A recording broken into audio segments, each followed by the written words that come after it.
Hello everyone, hope you're doing well. We're having a look at the new ships which are coming in the next major updates. There's a bunch of different ones which is kind of cool, some coastal and also some blue water, so a little bit of both. The first vehicle is the Burnout, which is the Condor 2 deadblock vehicle. Looks like they renamed it. And this vehicle is a kind of, I suppose, anti-air coastal machine that is coming in for Germany. It's a GDR, so from East Germany, and you can see it right here in the tech tree, the Project 89.2. The vehicle has access to 3 dual 25mm, which if you've ever played the Soviet machines, you know how powerful these things are. And also, you have a Strela system, the 2M launcher. Now, the Strela is actually one of those which is on other vehicles in the game, but it only seems to work right now on the Burnout. So that is something to at least think about. Maybe they will add it to other things. You can see here it's pretty bare bones. There isn't really a ton to it, and the major feature of this thing is the Strela. It doesn't have a lot of crew, it doesn't have a lot of armor, it really has no survivability, and doesn't have a ton of speed either, so it's just kind of a slow machine wandering around the place. As a test sail, you can kind of see the Strela in action. It is an IR guided thing, so this thing doesn't have a radar right now. I'm guessing it will do, but at the moment it doesn't.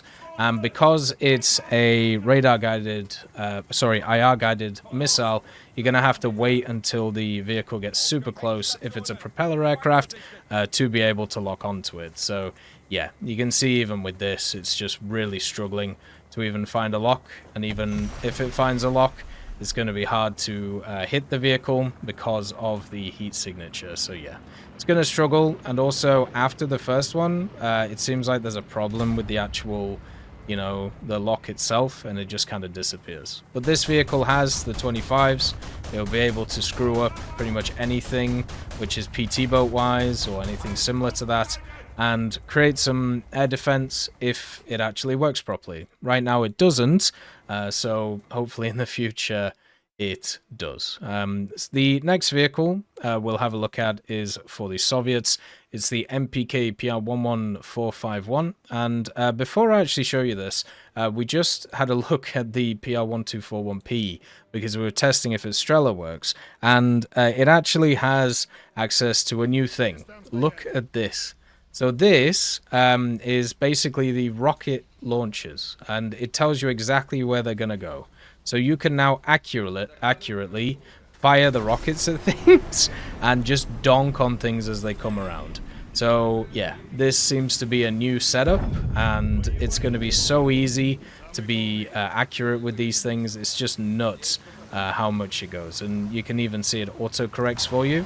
And they obviously have a max range, but yeah, I can't believe what they're doing with this, and it's probably going to work with everything that fires either the bombs or similar stuff. It's just nuts. So yeah, really look out for that.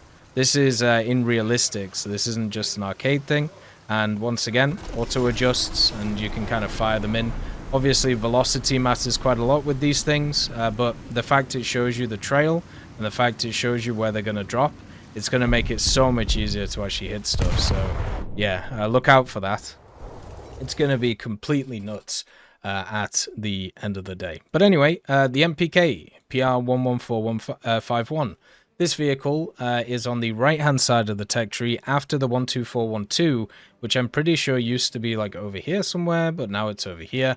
And it's very similar. It's a hydrofoil, so it has huge bottom here, as you can see, and it has the standard 76mm that a lot of these Soviet boats have, and then it has the 30mm on the back, which is right here, plus the torpedoes, the set 72 400mm torpedoes, which are here and also here. The torpedoes seem fine, but the main thing about this is, of course, the 30mm and the 76. It's very similar to the setup on the 12412P, which is right here. The difference between that and the other machine, this one, the 1331M, is this one actually has the 30mm on the front and the 76 on the back. So That's the huge difference. I love the fact that it has these huge fins, though, which are absolutely massive. It only has 36 crew. It has no armor. So this thing is just going to be designed to hammer little vehicles, and then that's it. It also has this really funky set of engines back here, and also pumps to keep it alive. It also has a really interesting... I don't even know what that is. Would that be something to do with buoyancy? It's not fully modeled yet. I'm guessing this is to do with the buoyancy of the vehicle, just to make sure it stays balanced. So maybe if you take this out, the vehicle would just start rocking all over the place when it's up in the water. So that could be kind of cool.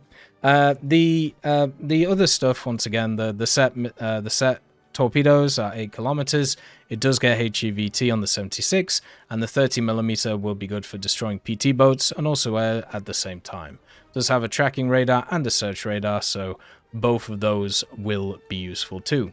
Britain gets something that's really cool, and also not really mentioned anywhere else. The HMS Queen Mary is here. This is a battle cruiser which got blown up at Jutland, so that is its kind of claim to fame. It's rank 5, battle rating 6.3, and you can find it in the Blue Water Fleet between the Invincible and the Hood. This vehicle has 4 dual sets of 13.5-inch cannons, 2 on the front, and then 1 at the back and 1 in the center, so you can technically have a full salvo off, but this vehicle is huge. It's incredibly long, and also has these interesting, what kind of look like castles, where you have the 4-inch guns all over the place, 8 per side, here and also here, which is really nice. Doesn't get any secondaries though, so it's very much designed for naval combat. Does get some torpedoes, but they're the stationary torpedoes that you get on these kind of First World War machines. Does have pretty good distance compared to a lot of other torpedoes, but nothing too crazy. Since it's a battle cruiser, the armor isn't the best, 102 to 229 across the board, and then you can see here the belt of the 228mm plus 228 on the turrets themselves. Does have a decent sized crew, which will help it out, and once again, quite a lot of dead space in it because of how big it is. And even the center, even though you have that one gun with the ammo in there, it's going to be hard to hit it. So this area is very much kind of a dead space. This here too, and this here too. So you're pretty much aiming for here to try and nuke this vehicle and take it out of action. The guns do have a 2 rounds per minute fire rate, which is a bit rough. It does have a standard rangefinder and a few other things, and the vehicle itself is looking okay, but it'll probably get nuked by the bigger machines that are around. The Japanese get a cool machine. This is the Haguro. So one of the things that's been very odd for the longest time for Japan is they have the Myoko. And the Myoko is a premium, 5.7, rank 4, and it's blatantly overpowered. There should be a 6.0. It has the firepower of this, it has better firepower than the Suzuya, and also better secondaries, and also, torpedoes and stuff like that, right? And it's basically the same armament as the Megami. It's just the turrets are set up differently. So what have they done? Instead of just having the Myoko from the Myoko class, you also have the Haguro from the Myoko class 2. So this one is the standard tech tree variant of the Myoko. It has 5 sets of 203mm guns, all in a dual mount. They have a very nice penetration with good TNT equivalent, and also a HE shell, which has a lot of TNT in it too. You do get a hydroplane, which is quite nice, and also you get the Type 93 torpedoes, which are the ones which go 20 kilometers, which is super cool. They do get launched out of these sides here, and you're able to do quite a lot with them. The secondaries as well, you get 4 dual 5-inch cannons, 2 on each side, which is pretty nice, and a bunch of 25mm too, all over the machine, which is really cool. So triple mounted 25s, some singles as well, and also some dual mounted ones to try and keep you alive. I've never liked the 25s. I don't think they're very good. They don't do very well. So it has a lot of firepower, this thing, and also at the same time, it has not great armor, but good enough, especially in the center, to keep it alive. This is so much better than the other 5.7s. It's not even funny. It has more armor, it has more firepower, it has the same torpedoes, which are basically why these things are at 5.7. And yeah, this thing should either be 6.0 or these two should be lower BRs. It's just a nut scenario for 5.7 right now for Japan, but at least they have a very competent vehicle at 5.7. Italy gets the Alano. And what is the Alano? Well, it's an LCS. So if you played the LCS in the Japanese tree, if you've played the LCS in the American tree, you know exactly what this is. It has the two dual 40mm, so one on the front, one on the back, and it also has a single 40mm in the front, plus 4 single 20mm and 4 50 cals too. 73 crew, not a crazy amount of survivability. This thing used to be completely broken when Naval started, but it's definitely lost its overall power as the time has gone on. When the 40mm get banging, though, they can just annihilate the PT boats, and that is really awesome. Then also, it doesn't really have anything extra. You are just a gunboat at the end of the day. So this vehicle for Italy comes in as the third LCS in the game, and you can find it just before the Saeta. So if you want to get those anti-ship missiles from the Saeta, might be worth researching it now before they stick the Alano in.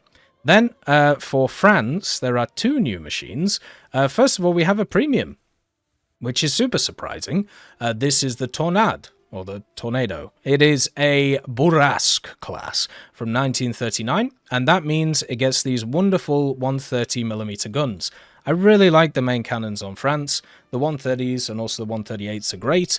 They have a very, very rough targeting speed. You can see here 5 degrees per second, but once you get them on target, you do a heck of a lot of damage. So you can see here, they have 4 kilos of HE explosive with the 130s, and then with the standard SAPBC, which has penetration to be able to get through destroyers, you still have 2 kilos worth of TNT equivalent, which is fantastic.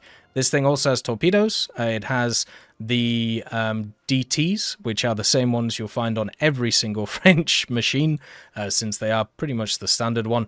And for secondaries, you don't really have any. So you are very much reliant on the guns. This rank 1, well, sorry, not rank 1, but, well, no, rank 1 premium, there you go. You can either get this or you can get the Panther. So whichever floats your boat. They're technically different classes, but they basically do the same thing. And then the other vehicle is, I have no idea how to say this, it's probably like Guichin or something like that. I'm just going to call it the Guichin.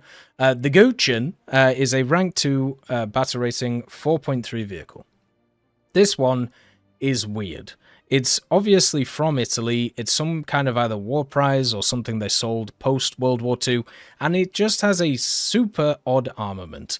You have 3 dual 105mm, 1 set on the front, and then you have 2 sets on the back, and then you have 5 dual-mounted 57mm, with 4 of them on the back, and then 1 set on the front. Then you have a bunch of torpedo tubes, which are set up in singles, or sorry, 4 triples, and they're just sat in these weird areas. And these torpedoes are terrible. So they only have 5 kilometers an hour of travel distance. They have a terrible speed in the water too. I don't know what's going on. But these guns, these 105s, they have a 17 round per minute fire rate, which is nearly as good as the American guns, you know, which are very powerful around these BRs. The fire director isn't great compared to a lot of them, but it's pretty decent. And also, you only get HE with the 105s. So you have the high explosive, which doesn't pen a lot, and only 1.55 kilos of TNT.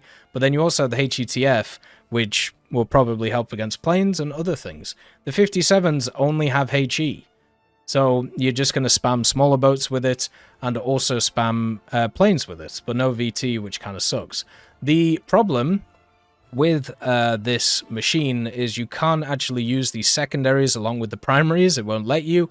That would have been overpowered and also quite fun, but instead they remove that from you. It's a fast machine as well, 72 kilometers an hour, and a decent chunk of crew on it too. So this one might be a very good sleeper vehicle to actually play at the start of the update. Since it's rank 2, it's going to be easy to research, and it just has this wonky armament on it that I really, really like. So yeah, it's very different compared to pretty much all of the other French destroyers, whether it be the German ones, which they got as either war prizes or captured or whatever happened, or the standard French destroyers. This one offers something different, and I think that's really cool. And it would be, nice if this thing could get going. But yeah, the reload rate is just fantastic on him. It probably has really bad survivability. It probably is one of those which you're just going to have to keep firing at. Otherwise, you're just going to get popped. But it's really cool. And this fire director on the top is just a weird... It looks like a robot from Warhammer or something. I have no idea what's going on with this machine. But it's just fantastic. That is all of the naval vehicles that are on the dev server right now.